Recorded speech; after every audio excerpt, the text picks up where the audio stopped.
नमस्कार, स्वागत है आपका हॉर्नबिल टीवी भारत पर। एक नजर डालते हैं आज की खबरों पर।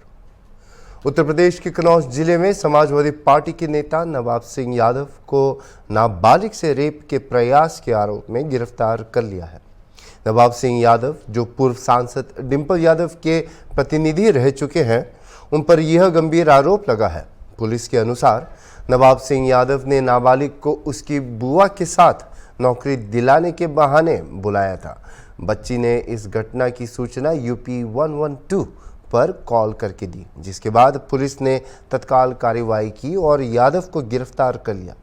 नवाब सिंह यादव को समाजवादी पार्टी सरकार के दौरान मिनी मुख्यमंत्री के रूप में जाना जाता था और उनकी सपा प्रमुख अखिलेश यादव के साथ करीबी रिश्ते थे।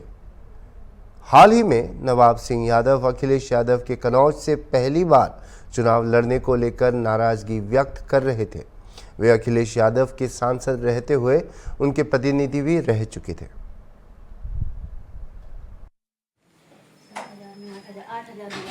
क्या बात हो गई भैया? यही है बुआ?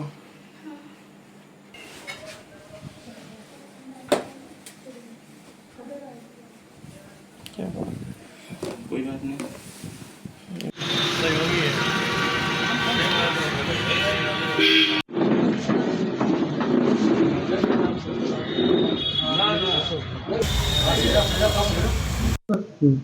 सर, क्या मामला था? समाजवादी पार्टी के एक नेता को आज जेल भेजा गया है। आज रात्रि लगभग 1:30 बजे यूपी 112 पे सूचना प्राप्त हुई थी, जिसमें लड़की ने शिकायत करी थी कि मेरे कपड़े उतार दिए, गलत काम करने का प्रयास किया गया। सूचना का तत्काल संज्ञान लेते हुए थाना पुलिस और पीआरबी मौके पे पहुंची थी, जहां पे लड़की को बरामद किया गया और आपत्तिजनक हालत में अभियुक्त नवाब सिंह को भी हिरासत में लिया गया। इसमें तहरीर के आधार पर सुसंगत धाराओं में भारतीय न्याय संहिता और पॉक्सो एक्ट में मुकदमा पंजीकृत किया गया है। इसमें अभियुक्त को गिरफ्तार कर लिया गया है और विधिक कार्रवाई की जा रही है। इसमें जो इसने बताया है कि नौकरी के नाम पे ये लड़की और इसकी बुआ इसको लेके वहाँ पे कॉलेज में गए थे। उसके बाद इस प्रकार की घटना हुई है और तहरीर के आधार पर मुकदमा पंजीकृत किया गया और विधिक कार्रवाई की जा रही है। इसमें सुसंगत धाराओं में जो भारतीय न्याय संहिता और पॉक्सो एक्ट के अंतर्गत मुकदमा पंजीकृत किया गया। पीड़िता नाबालिग है और उम्र अपनी लगभग 15 वर्ष बताई है। राज्य स्तरीय माननीय के 75वीं वन महोत्सव के भाग के रूप में पाटन जिले के सिद्धपुर तालुका के गोकुल ग्लोबल यूनिवर्सिटी में जिला स्तरीय वन महोत्सव 2024 का उत्सव मनाया गया। कैबिनेट मंत्री बलवंत सिंह राजपूत की अध्यक्षता में माननीय प्रधानमंत्री नरेंद्र मोदी की एक पेड़ मां के नाम प्रचार वैन को हरी झंडी दिखाकर रवाना किया गया। एक आनंदનો દિવસ છે। આનંદનો દિવસ એટલા માટે છે કે આપણા ગુજરાતના પનોતા પુત્ર કનૈયાલાલ મુનશીજી, જેમને 76 વર્ષ પહેલાં વન મહોત્સવની શરૂઆત કરેલી, એના ભાગરૂપે આજે 75મો વન ઉત્સવ અને એને આગળ કેવી રીતે વધારી શકાય એના બાબતની ચિંતા આદરણીય આપણા પીએમ સાહેબ અત્યારે છે, ગુજરાતના મુખ્યમંત્રી હતા ત્યારે એમને સખત ચિંતા કરીને 2004થી એની શરૂઆત કરી। 2005માં અંબાજીમાં સૌથી મોટો ઉત્સવ કરીને આજે જે ચાલી રહ્યું છે એને શરૂઆતથી માંડીને આજે ગુજરાતના આદરણીય અમારા મુખ્યમંત્રી શ્રી ભૂપેન્દ્રભાઈ પટેલ સાહેબ એમના દ્વારા એ પ્રકારની જે વ્યવસ્થા થઈ એના કારણે ગુજરાતમાં પહેલાં 11% જે ગુજરાતમાં હતો એ આજે 57% વધ્યો છે। પાટણ જિલ્લાની અંદર આખા વિસ્તારની અંદર અનેક પ્રકારનો વધારો થયો છે। ખેડૂત ભાઈઓથી માંડીને સરપંચોથી માંડીને 3-4 લાખ રૂપિયા એમને ગવર્મેન્ટ આપે એ પ્રકારના ઝાડ વાવવાની વ્યવસ્થા આજે ગુજરાતની અંદર અને ખાસ કરીને પાટણ જિલ્લામાં થઈ છે। આજે એક વાતનો આનંદ એ છે કે સમગ્ર ભારત જ્યારે 2070 સુધીની અંદર નક્કી કર્યું છે કે 2070 સુધીમાં કાર્બન મુક્ત થવું, એમાં પાટણ જિલ્લો મોખરે રહેશે એની મને ખાતરી છે. આજે અમારા સંસદ સભ્ય ભરતસિંહ ડાભી સાહેબ, અમારા ધારાસભ્ય શ્રી રવિન્દ્રજીભાઈ, અમારા જિલ્લાના પ્રમુખ બેન શ્રી હેતલબેન, અમારા પદાધિકારીઓ અધિકારીઓ, અમારા દશરથજી ઠાકોર સાહેબ, ભારતીય જનતા પાર્ટીના પ્રમુખ છે, નગરપાલિકાના પ્રમુખ છે, બધા અધિકારીઓ અને અહીંયા આગળ લઈને એક સંકલ્પ કર્યો છે કે એક વ્યક્તિને 100 વૃક્ષ જોવે તો દરેક વ્યક્તિ જેને 100 જીવનની અંદર ઓછા વાયા હોય એ બધા જ 100 વૃક્ષ વાવે. 15 अगस्त के स्वतंत्रता दिवस परेड के पूर्व अभ्यास का रियल टाइम निरीक्षण आज विधानसभा में आयोजित किया गया. इस महत्वपूर्ण अभ्यास का निरीक्षण मंडला आयुक्त रोशन जैकब, जिलाधिकारी सूर्यपाल गंगवार और सेंट्रल डीएसपी रवीना त्यागी ने किया. इसके साथ शासन और प्रशासन के कई अन्य वरिष्ठ अधिकारी भी इस निरीक्षण में शामिल हुए.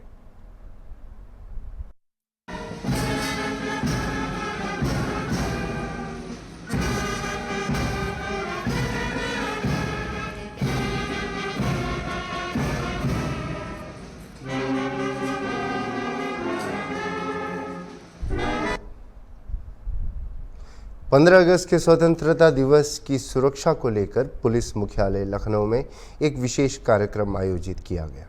उत्तर प्रदेश के पुलिस प्रमुख प्रशांत कुमार ने इस अवसर पर सुरक्षा प्रबंधों की समीक्षा की और अपने संबोधन में कई महत्वपूर्ण बातें साझा की. प्रशांत कुमार ने बताया कि प्रदेश का पुलिस बल वर्तमान में लगभग 3 लाख जवानों का है और जो इसे उत्तर प्रदेश का सबसे बड़ा पुलिस बल बनाता है. उन्होंने महिलाओं की सुरक्षा और सम्मान के प्रति उत्तर प्रदेश पुलिस की तत्परता को रेखांकित किया और कहा कि पुलिस बल हमेशा महिलाओं की सुरक्षा सुनिश्चित करने के लिए सक्रिय रहता है. कुछ परिवर्तन किए गए जिसके कारण महिलाओं की जो संख्या है हमारे पुलिस बल में वो लगभग 3 गुना हुई है पिछले 8 वर्षों में. हमारी क्षमता भी बढ़ी है. हम लोगों ने एसएसएफ का गठन किया है. हम लोगों ने हमारी जो वैकेंसी थी पीएससी के अंदर उसको पूरा भरा है. आज लगभग हमारा पुलिस बल 3.25 लाख का है और आप सबको विदित ही है कि विश्व में का सबसे बड़ा सिविल पुलिस बल उत्तर प्रदेश पुलिस है. हमारी 112 है, हमारा 1090 है. 112 का रिस्पांस टाइम आज से 8 साल पहले लगभग 40-45 मिनट हुआ करता था. आज के दिनों में ये रिस्पांस टाइम 9:30 से 10 मिनट के और इस कारण ही आपने देखा होगा कि कोई छोटी मोटी अगर घटना होती है तो बहुत ही प्रारंभिक क्षणों में ही पुलिस के पहुंच जाने से उसको कंट्रोल किया जाता है. सारे साथियों और 112 के प्रयास से पिछले 7 साल में किसी तरह का कोई सांप्रदायिक तनाव या दंगा उत्तर प्रदेश में नहीं हुआ. मैं केवल आपके माध्यम से ये बताना चाहता हूँ कि एक ऐसा इकोसिस्टम पुलिस ने तैयार किया है कि अब विकास की गति अब ज्योमेट्रिक प्रोग्रेशन के साथ बढ़ी. आप सबको पता है कि वर्तमान सरकार और वर्तमान माननीय मुख्यमंत्री जी का अपराध और अपराधियों के प्रति जो जीरो टॉलरेंस की नीति है, कानून व्यवस्था के बारे में जो उनका जोर है और उसके लिए जो चीज़ें पिछले कुछ वर्षों में की गई हैं उसके सुखद परिणाम आप सबके सामने हैं. हमारे जो साथी हैं, बहुत सारे ऐसे साथी हैं जिन्होंने इस दौरान कर्तव्य की बलवेदी पे प्राणों की आहुति भी दी है और एक रिस्पेक्टेबल टेनियर जो हमारे अधिकारी हैं, फील्ड के अधिकारी हैं, उनको भी दिया गया है. सुहेल देव भारतीय समाज पार्टी ने प्रदेश भर से आए पदाधिकारियों और कार्यकर्ताओं के साथ एक महत्वपूर्ण समीक्षा बैठक आयोजित की. इस बैठक में पार्टी के भविष्य की दिशा और आगामी चुनावों की रणनीतियों पर चर्चा की गई. समीक्षा बैठक में सर्वसम्मति से ओम प्रकाश राजभर को एक बार फिर सुभाषपा का राष्ट्रीय अध्यक्ष चुना गया। पार्टी के कार्यकर्ताओं ने राज्यभर के नेतृत्व पर विश्वास जताते हुए उनके पुनर्नियुक्ति का समर्थन किया है। सुभाषपा के राष्ट्रीय अध्यक्ष ओम प्रकाश राजभर ने इस अवसर पर पार्टी के चुनाव चिन्ह में भी बदलाव की घोषणा की है। उन्होंने पार्टी के पारंपरिक चुनाव चिन्ह छड़ी को बदलकर चाबी कर दिया है और यह बदलाव पार्टी की नई दिशा और दृष्टिकोण का एक प्रतीक होगा।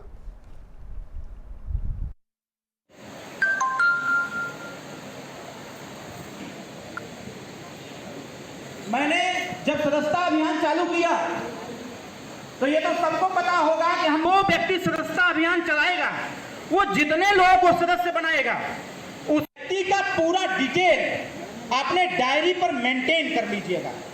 बताइए यहाँ से लेके वहां तक मैंने, जब आप 100 व्यक्ति को 10 रुपया, भारतीय समाज पार्टी जिंदाबाद, ओम प्रकाश राजभर जिंदाबाद, ओम प्रकाश राजभर जिंदाबाद, ओम प्रकाश राजभर जिंदाबाद।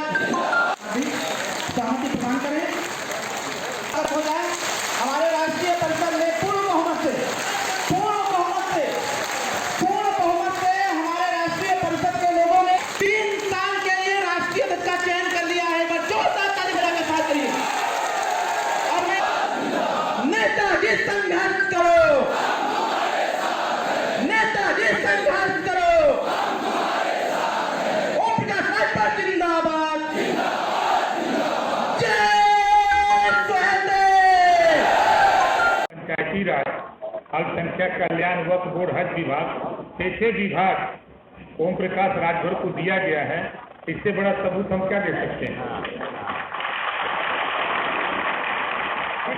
तो अल्पसंख्यक कल्याण मंत्रालय आपके पास है, पार्टी की समीक्षा बैठक हो रही है, नए पदाधिकारी भी जुड़ेंगे, अल्पसंख्यकों को किस तरीके से भागीदारी बढ़ेगी? देखिए, हमारा प्रयास शुरू हुआ है कि जमीन तलाश रहे हैं यूनिवर्सिटी खोलने के लिए। जो विद्यालय हैं, महाविद्यालय हैं, उनको यूनिवर्सिटी से अटैच करेंगे। जैसे माध्यमिक शिक्षा बोर्ड है, उसी तरह माध्यमिक मदरसा बोर्ड बना करके उनके जो विद्यालय हैं उनको भी हम सेंट्रलाइज करने का प्रयास करेंगे। जैसे किसान सम्मान निधि है, तो किसान सम्मान निधि है, किसान देश का पेट भरता है, और बुनकर कपड़ा बुनकर के देश का तन ढकता है। तो जब किसान को सम्मान निधि मिल सकती है 6,000, तो बुनकर को भी बुनकर सम्मान निधि 6,000 रुपया दिलाने का हम पूरा प्रयास करेंगे। दुर्घटना बीमा किसान को हो, तो बुनकर को भी दुर्घटना बीमा के लिए हम कोशिश करेंगे कि इनको भी दुर्घटना बीमा मिले। जिस तरह किसान को खाद, बीज, पानी, बिजली में छूट मिलती है, उसी तरह बुनकर को भी हम उनके उपयोग आने वाले जो भी चीजें हैं उनमें छूट दिलाने के लिए पूरी कोशिश करेंगे। महेंद्र राजू दास जी को आपने बुलाया है, मंच पे अपने बगल में बैठाना है, कुछ जिम्मेदारी? उत्तर प्रदेश की इकाई भंग कर दी गई थी। संगठन आज घोषणा होगी या घोषणा हो रही होगी पार्टी के हमारे नेताओं की। प्रदेश को 4 भागों में बांटा गया, 4 क्षेत्रीय अध्यक्ष और 1 प्रदेश अध्यक्ष के साथ साथ अलग अलग विंगों के संगठन बनाए जाएंगे और सबको जिम्मेदारी दी जाएगी। इस उद्देश्य से आज यहाँ समीक्षा बैठक हो रही है। अभी 1 महीने लगातार सदस्यता अभियान चला है। जो लोग सक्रिय सदस्य बन चुके हैं उनको जो है हम लोग आज पदाधिकारियों की घोषणा करेंगे। और आज हम लोगों ने फैसला लिया है कि विगत लोकसभा चुनाव के साथ साथ तमाम विधानसभा चुनाव में हम लोगों के विरोधियों द्वारा पार्टी को साजिश के तहत कमजोर करने के लिए हाथी और छड़ी, हम लोगों का सिंबल छड़ी रहता है, लेकिन हाथी चुनाव में किसी न किसी को खड़ा करा करके हाथी दिलवाकर 8,000 10,000 वोट डिस्टर्ब किया जाता था हमारा।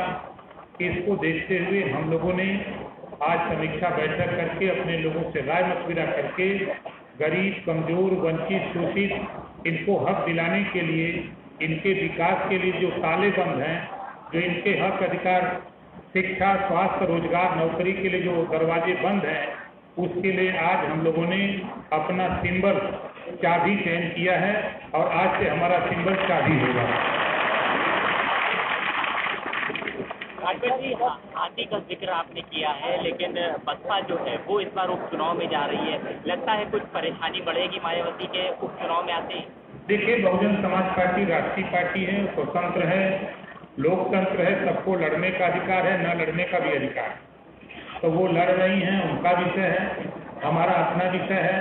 हम हमेशा गरीब, कमजोर, पिछड़े, दलित, वंचित, शोषित, अल्पसंख्यक की लड़ाई लड़ते हैं, इनको हक दिलाने की बात करते हैं। इनके जो दरवाजे हमने 22 साल से खोलने का प्रयास किया छड़ी के सहारे, लेकिन वो नहीं खुल पाया। इस नाते वो बंद ताले को खोलने के लिए हम लोगों ने चाबी का इस्तेमाल शुरू करना चाहा। लड़ने बाद जो है और एक चीज जो है आरएलडी को देनी है, क्या आप कैसे देखते हैं? देखिए, वो जब चुनाव आएगा अब वो बंटवारा होगा और 10 सीटें हैं, एनडीए गठबंधन लड़ेगा। हम लोग पूरी कोशिश करेंगे कि 10 सीट हम एनडीए के साथी मिलकर चुनाव जीते। सर, आप मांग करेंगे नहीं करेंगे?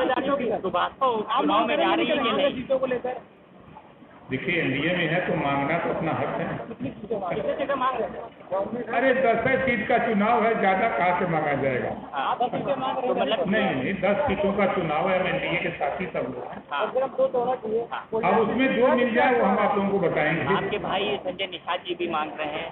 बिल्कुल हक है उनका, सबका हक है। हाँ तो हम सब लोग जितने भी एनडीए के साथी है, हाँ हक मांगना कोई बुरी बात नहीं है। हाँ।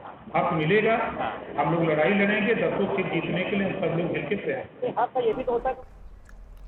उत्तर प्रदेश का सिरमौर कहा जाने वाला विधान भवन की रौनक इन दिनों देखते ही बन रही है। दिन हो या रात, हर किसी की नज़रें बरबस ही विधान भवन की ओर घूम जाती है। मौका है आज़ादी के जश्न का और दिन 15 अगस्त को उत्सव की तरह सेलिब्रेट करने का। यह दिन राजधानी के लिए और भी खास इसलिए हो जाता है कि क्योंकि जिस दिन यानी 15 अगस्त को विधान भवन में झंडारोहण होगा, वो झंडा भी लखनऊ में चिन्हट के लोलाई ग्राम पंचायत भवन में कार्य करने वाली समूह की महिलाओं के द्वारा बनाया गया। मिसाल यह भी है कि झंडे को बनाने में गंगा, यमुना और सरस्वती की झलक भी दिखेगी। विधान भवन में फहराए जाने वाले झंडे को लेकर हॉर्नबिल टीवी की एक विशेष रिपोर्ट पर नजर डालिए। हम इस वक्त मौजूद हैं लौलई के पंचायत भवन में। आप देख सकते हैं यहाँ पर झंडे का काम चल रहा है और सबसे बड़ी बात है यहाँ पर जो झंडे आप दिख रहे हैं उसको खुद ये महिलाएं जो हैं, ये समूह की महिलाएं हैं, इसको बनाती हैं खुद। और सबसे बड़ी बात है कि विधान भवन के सामने जो झंडारोहण होगा, जो वो झंडारोहण जो है वो भी इसी पंचायत घर में इन्हीं महिलाओं के द्वारा बनाया गया है। एक अपने आप में बड़ी बात है कि यूपी का जो विधानसभा है वो झंडारोहण जहाँ होगा वो झंडे का निर्माण यहीं पे किया गया है, इन्हीं महिलाओं के द्वारा किया गया है। और आप देख सकते हैं इसी तरह से ये यहाँ पे जिस तरह से झंडे तैयार किए जा रहे हैं, इसी तरह से वो झंडा भी तैयार किया गया है और जिसको 15 अगस्त के दिन जहाँ पे फहराया जाएगा, विधान भवन के सामने झंडारोहण होगा, वहाँ पर मुख्यमंत्री योगी आदित्यनाथ होंगे। इसके अलावा राज्यपाल आनंदीबेन पटेल भी होंगे जब झंडारोहण वहाँ पे होगा। और वाकई में इन महिलाओं के लिए बेहद गौरव का वो पल होगा, क्योंकि इसी सेंटर पर वो झंडा बनाया गया है। तो वाकई में ये पल उनके लिए बेहद गौरवान्वित करने वाला। हम बात करेंगे समूह की महिलाओं से। मैम, क्या नाम है आपका? इसरत खातून। मैम, आपने जो झंडा बनाया है वो विधान भवन के सामने 15 अगस्त को उसका झंडारोहण होगा, तमाम हस्तियां वहां मौजूद होंगी। उस पल को आप कैसे देखेंगी, क्योंकि आप लोगों का बनाया हुआ झंडा ही वहाँ उस झंडे का रोहण होगा?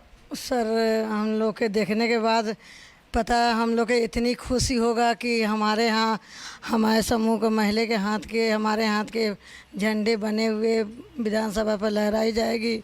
हमारे बड़े बड़े विधायक होंगे, सीएम होंगे, हर बड़े लोग होंगे। देख के हमको इतना खुशी होगा कि हम बता नहीं सकते, बहुत खुशी है। जाहिर सी बात है वो काफ़ी खुशी का लम्हा होगा, ऐतिहासिक लम्हा भी कह सकते हैं, क्योंकि इन महिलाओं के द्वारा जो मेहनत करी गई है, जो कारीगरी की गई है, वो 15 अगस्त को दिखेगी जब राज्यपाल आनंदीबेन पटेल उस झंडे का झंडारोहण करेंगे। और भी लोग मेरे साथ मौजूद हैं। मैम, क्या नाम है आपका? मेरा सुमन पांडे नाम है सर। सुमन जी, जैसे कि अभी आपने देखा, आप ही लोगों ने बड़ी मेहनत से बनाया है और अभी भी काम चल रहा है झंडारोहण का, झंडा बनाने का। जब झंडारोहण होगा, आप लोगों के द्वारा वो झंडा बनाया गया, उस पल को कैसे आप जिएंगी? हमको भी इतना खुशी लगेगी कि मेरे हाथ के कला का झंडा देखने को हमको मिलेगा। वहाँ सीएम रहेंगे, बड़े बड़े अधिकारी रहेंगे, हम बहुत खुश होंगे देख करके कि आज मेरी मेहनत सफल आई है। अच्छा, यहाँ पर हमने एक चीज़ देखी, जैसे अभी शाहजहाँ जी से बात हुई, जैसे आमतौर पर तमाम तरह की धार्मिक बातें होती हैं, हिंदू मुस्लिम की बातें होती, लेकिन यहाँ सभी समूह की, सभी धर्म के लोग हैं, सभी जात के लोग हैं, उसको बनाए। यहाँ किसी तरह की कोई जातिगत उस तरह के उद्देश्य वाली कोई ना जात नहीं जी, हम लोग क्या ऐसे कोई भावना नहीं ना, सब प्रेम से रहते हैं, अच्छे से रहते हैं, मिलजुल के। किसी में ये नहीं ना कि ये हिंदू है या मुस्लिम है, कुछ ऐसा नहीं ना। वाकई में ये जिसको कहते हैं गंगा जमुनी तहजीब, वो यहाँ पर देखने को मिल रही है। जिस तरह से तीनों एक में एक धारा जैसे मिला हुआ, ऐसे हम सब जाति के लोग एक तरह के मिले हुए हैं। ऐसा मिलजुल के सहारे काम करते हैं, सिलाई करते हैं, इससे पहले जो भी काम आता हम लोग करते हैं। ठीक है, और भी लोगों से बात करेंगे। और गर्व की बात है कि हम लोगों को झंडे बनाने को मिले। बेहद, वाकई में बेहद गर्व की बात है कि इनको उस झंडे का बनाने का मौका मिला, जिस झंडे का झंडारोहण राज्यपाल आनंदीबेन पटेल, जो यूपी की पहली महिला नागरिक हैं, वो झंडारोहण करेंगे। और भी लोगों से हम बात करेंगे। आप देख सकते हैं यहाँ पर अभी झंडा बनाने का काम तेज़ी से चल रहा है, सभी लोग अपने अपने काम में व्यस्त हैं, कोई खाली नहीं है, सभी देख रहे हैं, कोई झंडा बना रहा तो कोई झंडों को पैक कर रहा। हम और भी लोगों से बात करेंगे। अब मैम, ये जिस तरह से अभी आपने सुना है, जो यहाँ का झंडा जो है, झंडा फहराया जाएगा, झंडारोहण होगा, ये अपने आप में वो पल जो है गौरवान्वित करने वाला होगा। उस पल को कैसे आप जिएंगे, पहले तो ये शेयर कीजिए। सर वो तो अभी हम लोग बना रहे हैं और आप बात कर रहे हैं तो हम भावुक हो रहे हैं सर। वो पल इतना ही अच्छा होगा कि हम बता नहीं सकते हैं कि हमारे हाथ के झंडे, हम चाहे वहाँ तक पहुँच पाएँ या ना पहुँच पाएँ, लेकिन टीवी का माध्यम ऐसा होगा कि हम लोग अपने घरों में देख करके वो खुशी का अनुभव महसूस करेंगे। जाहिर सी बात है, काफ़ी वीवीआईपी मोमेंट रहता है वहाँ पर। और आप लोगों का, यानी आप लोगों ने जो झंडा बनाया है, वो जब जिसका झंडारोहण होगा, उसके लिए मुझे नहीं लगता आप लोगों को आमंत्रित किया जाए। लेकिन उस पल को जब आप किसी भी माध्यम से, चाहे डिजिटल माध्यम से या टीवी के माध्यम से जब उसको देखेंगे, वो वाकई में अभी से, आप जैसा कि आपने बताया कि वो पल जब होगा 15 अगस्त, उस पल को सोच के ही अभी भावुकता में है। मैम, पहले हम लोगों ने सर बहुत मेहनत की है रात के 11 बजे तक, क्योंकि पहले हम लोगों ने कुछ हज़ार से शुरू किया था, लाखों में चला गया, हम खुद ही नहीं गिन पा रहे हैं कि हमने कितने झंडे बना दिए हैं। अच्छा मैम, कैसे वो ऑर्डर आया, क्योंकि यूपी तो बहुत बड़ा है और विधान भवन के सामने जो झंडारोहण होगा जिस झंडे का, वो यहाँ बनाने का कैसे मौका मिला आप लोगों को? सर हमारा जो विभाग है राष्ट्रीय ग्रामीण आजीविका मिशन, उसमें सीडीओ सर के माध्यम से, और रागनी मैम है हमारी जो मिशन प्रबंधक हैं, और डीसी सर हमारे तेज भान सिंह जी, वो लोग हम लोगों को ये ऑर्डर दिए, क्योंकि उनको मुख्यमंत्री जी के द्वारा, मतलब सरकार के द्वारा ही ये हमें काम दिया गया सर। और मैं अपने सरकार का भी बहुत बहुत धन्यवाद देती हूँ कि जो भी योजनाएं निकलती हैं, जो भी सुविधाएं निकलती हैं, वो हमारे समूह की महिलाओं को वो ज़रूर मिलती है। जी, अच्छा मैम, एक आखिरी सवाल ये है, जो झंडा आप लोगों ने बनाया है वही झंडारोहण होगा, क्या आप लोग नहीं चाहते हैं कि उस पल को आप अपनी आंखों से देखें, वहाँ आप लोग मौजूद हों? ऐसा कुछ अपील नहीं करना चाहेंगे कि वो भी मौका मिले आपको, जो ये मौका मिला है तो वहाँ पर भी बैठने का मौका मिले? नहीं, मौका आया भी है कई बार। जैसे 2022 में हम लोग गए भी थे वहाँ पे, उस पल को महसूस भी किया था। उस समय भी हम लोगों को झंडा का मिला था ऑर्डर। लेकिन हाँ, इस बार का काफ़ी बड़ा टारगेट था जो हम लोगों ने पूरा किया, और वाकई में आँखें चाहे किसी की भी हों, लेकिन वो दिखेंगी हम ही लोगों की, कि वो हमारी आंखें हैं जो वहाँ पे जो लोग बैठे होंगे, चाहे वो हमारी, जैसे आप कह रहे हैं कि आनंदीबेन पटेल जी रहेंगी और राज्यपाल जी रहेंगे और माननीय मुख्यमंत्री जी स्वयं रहेंगे, तो वो सब पल बहुत, मतलब कहने के लिए वो शब्द ही नहीं है सर, कि मैं कैसे बताऊं कि मैं कैसा फील करूं। क्या नाम है आपका? विभा विनोद नाम है मेरा।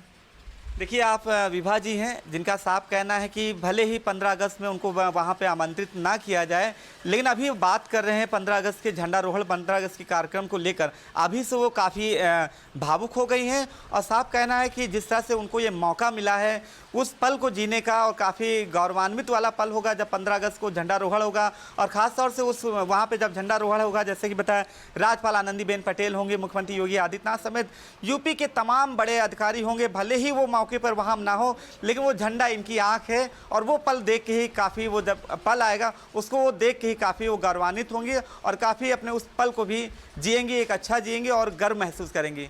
वीडियो जर्नलिस्ट अनिल सैनी के साथ अनूप चौधरी, हॉर्नबिल टीवी, लखनऊ। अभी के लिए इतना ही, और खबरों के लिए देखते रहिए हॉर्नबिल टीवी।